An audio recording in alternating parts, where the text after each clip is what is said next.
და გიგანტური ხაჭაპური ვილნიუსის ცენტრში. ქართული დღეები ევროპის ჩემპიონატთან ერთად გრძელდება. სოფლის მეურნეობის სამინისტროს ორგანიზებით ლიტველებმა და ლიტვის სტუმრებმა გუშინ ხაჭაპურთან ერთად, რომელიც რატუშის მოედანზე გაიჭრა, სხვა კერძებიც გასინჯეს. დეგუსტაცია ქართული ხმების ჰანგების თანხლებით მიმდინარეობდა, მოგვიანებით კი სცენაზე ქართული ნაციონალური ბალეტის მოცეკვავეები გამოვიდნენ. გვიან ღამის და სიცივის მიუხედავად მოედანზე 500-მდე ტურისტი შეიკრიბა და კონცერტმა ემოციურად ჩაიარა. ქართული დღეების ფარგლებში სუხიშვილების კონცერტი ვილნიუსში კიდევ გაიმართება. სოფლის მეურნეობის სამინისტრო კი ღვინისა და სხვა ქართული ალკოჰოლური სასმელების დეგუსტაციას გამართავს. ტურიზმის ეროვნული სააგენტო ვილნიუსელებს და ქალაქის სტუმრებს საქართველოს ტურისტულ პოტენციალს გააცნობს.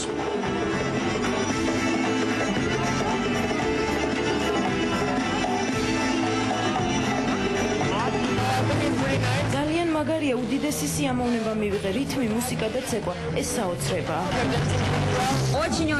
გემრიელია, განსაკუთრებული გემო აქვს ქართულ კერძებს. ქართული ხმების ნამღერმა კი ჩემზე წარუშლელი შთაბეჭდილება დატოვა.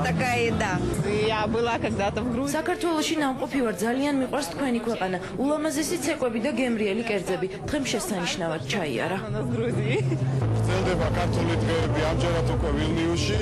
აი ამ ულამაზეს უძველესობაში ადგილობრივ მოსახლეობას ასევე ჩამოსულ სტუმრებს აქვს შესაძლებლობა დააგემოვნონ ქართული სამზარეულო, ქართული კერძები, ასევე კლაიპედასგან განსხვავებით აქ ჩვენ წარმოდგენილი გვაქვს ქართული ბოსტნეული.